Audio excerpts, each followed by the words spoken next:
देखिए, आप जैसा जानते हैं आज चौधरी चरण सिंह जी का 123वां जन्म दिवस है। उसी के उपलक्ष्य में किसान दिवस चौधरी चरण सिंह हरियाणा कृषि विश्वविद्यालय में मनाया गया और हमारे जो सभी हरियाणा प्रांत के सब जिलों के किसान भाई महिला किसान हैं, वो नवाचार करते हैं, अच्छा कार्य करते हैं। उनको प्रोत्साहन देने के लिए आज 42 हमारे किसान भाइयों को और किसान महिलाओं को सम्मानित किया गया है चौधरी चरण सिंह हरियाणा कृषि विश्वविद्यालय हिसार के द्वारा। और एक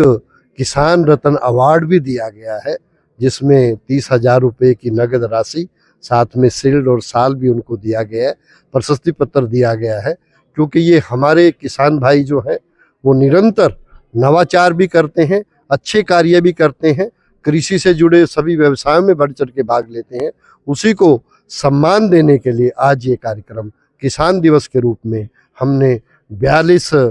किसान भाई और महिला किसानों को सम्मानित किया। सर, देश के प्रधानमंत्री जो कहते हैं मोटे अनाज की ओर और साथ के साथ प्राकृतिक खेती, इसको लेकर कृषि विश्वविद्यालय किस तरह बढ़ावा दे रहे हैं दोनों क्षेत्रों में? देखिए, जैसा आप जानते हैं माननीय प्रधानमंत्री जी चाहते हैं कि हमारा देश 2047 तक विकसित हो और उसी के तहत हमें जितने भी प्राकृतिक संसाधन हैं उनको संचित करना पड़ेगा। उसी के तहत प्राकृतिक खेती और मोटा अनाज यानी कि श्री अन्न को बढ़ावा देने के लिए प्रयास किया जा रहा है। और हाल ही में आपने देखा होगा कि माननीय प्रधानमंत्री जी और कृषि मंत्रालय के द्वारा अभी दलहन मिशन और तिलहन मिशन की भी शुरुआत की गई है, ताकि हम अपने प्राकृतिक संसाधनों को संचित करते हुए इस तरह की कृषि उत्पाद बनाएं कि हमें बाहर से बाजार से कुछ लेके ना आना पड़े, बल्कि जो हमारे खेत पे चाहे गोबर है, चाहे फसल अवशेष है, चाहे गौमूत्र है, चाहे हमारे प्राकृतिक जीवाणु हैं, या उनका हम लोगों को संचित करना है, ताकि हम अपने बाहर से कम आयात हमें लेके आने पड़े। और जब हम ऐसा करेंगे, जहाँ एक तरफ उत्पादन खर्च में कमी आएगी, वहीं पे जो उत्पाद पैदा होगा वो गुणवत्ता वाला होगा। और जब गुणवत्ता का उत्पाद पैदा होगा तो हमें उसके रेट्स भी अच्छे मिलेंगे और हमारे किसान की खुशहाली सुनिश्चित हो पाएगी। सर, नई कौन सी किस्में अभी किसानों के लिए आई है और कौन सी आने वाली है? देखिए, आपने अभी देखा होगा कि सरसों के अंदर हमने राया हरियाणा 1975 नामक किस्म निकाली है, जिसमें तेल की मात्रा भी बहुत अच्छी है और उसका उत्पादन भी बहुत अच्छा है। और जो पौधे का आकार है उसको भी किसान काफ़ी पसंद करता है, क्योंकि आसानी से उसकी कटाई हो सकती है, झड़ाई हो सकती है। इसी प्रकार से गेहूं के अंदर अभी हमने वीट हरियाणा 1309 नामक किस्म निकाली है, जो कि जनवरी के पहले सप्ताह तक भी लगाई जा सकती है। साथ ही गेहूं की एक नई किस्म WH 1402, ये किस्म ऐसी है जो 2 पानी में और 25% कम नाइट्रोजन प्रयोग करते हुए भी 50 मन से अधिक पैदावार दे सकती है। दाना भी अच्छा है। इसी प्रकार से चारा में, दलहनी फसलों में, सभी फसलों में और गन्ने में भी हम नई किस्में निकाल रहे हैं, ताकि किसान का उत्पादन बढ़े, क्वालिटी अच्छी हो। और ख़ास तौर से श्री अन्न के अंदर भी हमने बाजरा की एक किस्म, जो कि बाजरा हरियाणा 299 के नाम से निकाली है, और इस किस्म में लोहे की मात्रा अधिक है, जिससे हम जितने भी हमारे एनीमिक पेशेंट हैं, जो कि एक मुख्य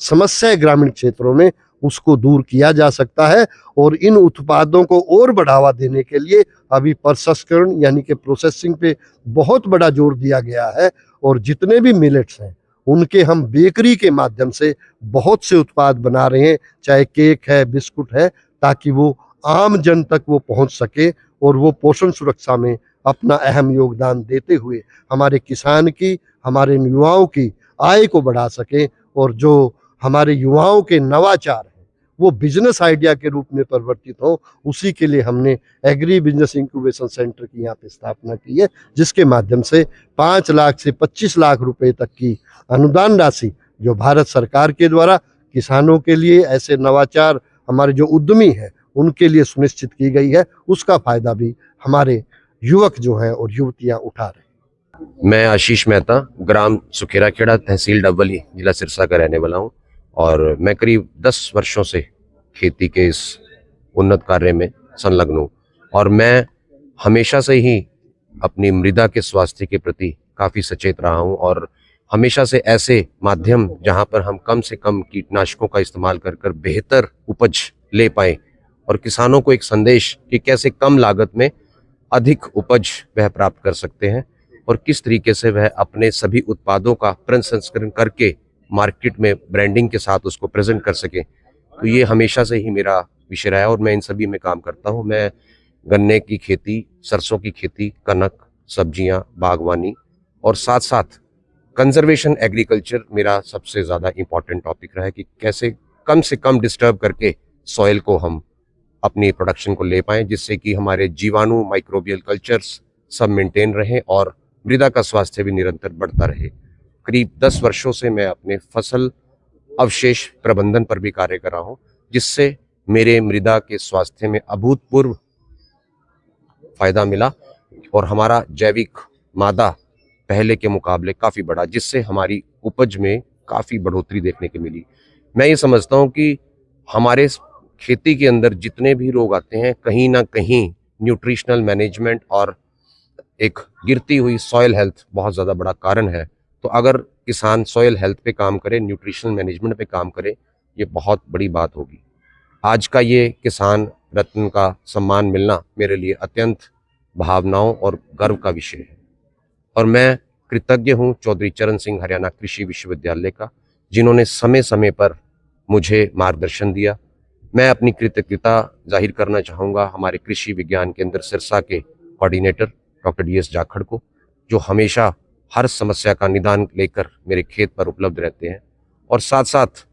मैं अपनी कृतज्ञता व्यक्त करना चाहूँगा हमारे चौधरी चरण सिंह हरियाणा कृषि विश्वविद्यालय के माननीय प्रोफेसर डॉक्टर बलदेव राज कंबोज जी को, जिनके दूरदर्शी नेतृत्व और किसान हितैषी सोच ने विश्वविद्यालय को आज एक ऐसी जगह लाकर खड़ा कर दिया कि हर किसान अपने आप में गर्व से कह सकता है कि मैं हरियाणा का किसान हूँ और मैं अपनी खेती में पहले से बेहतर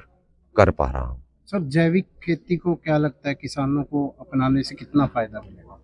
देखिए, जैविक खेती अपने आप में एक बहुत बड़ा चर्चा का विषय है और सरकार का इसको प्रमोट करना अपने आप में बहुत बड़ी बात है, क्योंकि जिस तरीके से हमारे यहाँ पर बीमारियों का प्रकोप, कैंसर हम देख पा रहे हैं और लगातार हमारे स्वास्थ्य के अंदर गिरावट आ रही है। आज सवाल न्यूट्रिशनल मैनेजमेंट का नहीं है, आज सवाल है क्वालिटी प्रोडक्ट्स का, क्योंकि एक समय था जब देश जूझ रहा था भुखमरी से। आज हम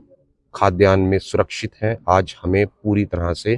क्वालिटी प्रोडक्ट चाहिए, आज हमें न्यूट्रिशन पर ध्यान देने की बहुत ज़्यादा ज़रूरत है और मैं समझता हूँ कि जैविक खेती उसका एक बहुत बड़ा विकल्प है।